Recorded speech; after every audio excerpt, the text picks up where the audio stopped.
Sonunda elime geçtin seni ihtiyar. Demek kaçırabildiniz onu. Sonunda elime geçtin seni ihtiyar. Demek kaçırabildiniz onu. Sonunda elime geçtin seni ihtiyar. Demek kaçırabildiniz onu. Sonunda elime geçtin seni ihtiyar.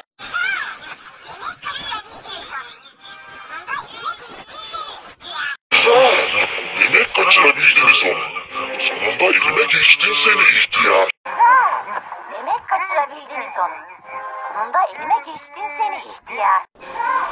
Demek kaçırabildiniz onu. Sonunda elime geçtin seni ihtiyar.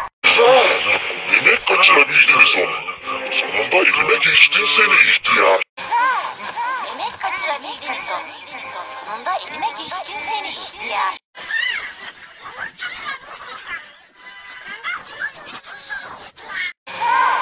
Demek kaçırabildiniz onu. Sonunda elime geçtin seni ihtiyar. Demek kaçırabildiniz onu. Sonunda elime geçtin seni ihtiyar. Demek kaçırabildiniz onu. Sonunda elime geçtin seni ihtiyar. Demek kaçırabildiniz onu.